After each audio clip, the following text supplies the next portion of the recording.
সিলেটের কোম্পানিগঞ্জের ভোলাগঞ্জ সাদা পাথর এলাকা থেকে সম্প্রতি ব্যাপক খনিজ পাথর লুটের ঘটনা ঘটেছে, যা দেশজুড়ে ব্যাপক আলোড়ন তুলেছে। চায়ের দোকান থেকে শুরু করে সামাজিক যোগাযোগ মাধ্যম সর্বত্র এখন পাথর লুটের আলোচনা।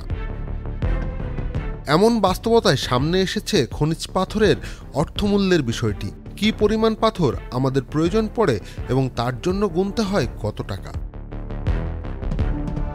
জার্মান সংবাদ মাধ্যম ডয়েচে ভেলের দেওয়া তথ্য মতে সাদা পাথরের অন্তত ৮০% পাথর সাবাড় করেছে লুটেরারা।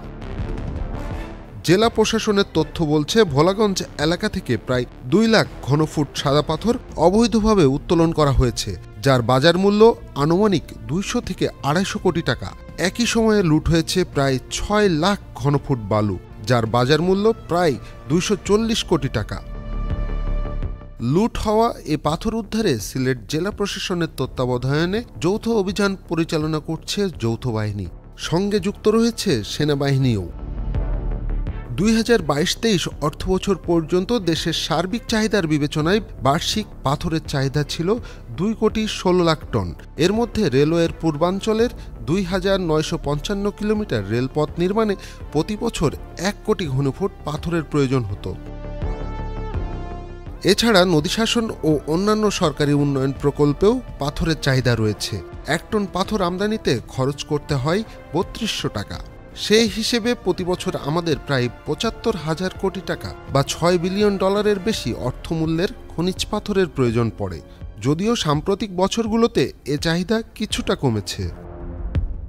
স্থানীয় পর্যায়ে খনিজ পাথরের উৎপাদন মাত্র ১৩ লাখ টনের মতো, যা মোট চাহিদার ৬ থেকে ৭%।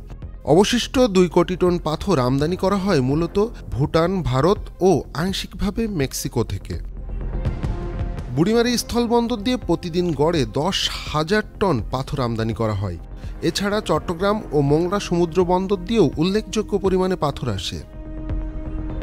এবার আসা যাক সিলেটে। শুধু ভোলাগঞ্জ ও তামাবিল স্থলবন্দর দিয়ে আমদানির তথ্য বিশ্লেষণ করলে দেখা যায়, দৈনিক ১০ থেকে ১২ কোটি টাকার পাথর আমদানি করা হয় শুধু ভোলাগঞ্জ স্থলবন্দর দিয়ে। ২০২৩-২৪ অর্থবছরে শুধু তামাবিল স্থলবন্দর দিয়ে আমদানি করা হয় ১৫,০৯,৯৫২ টন পাথর, যার ক্রয় মূল্য আসে প্রায় ৫,০০০ কোটি টাকা।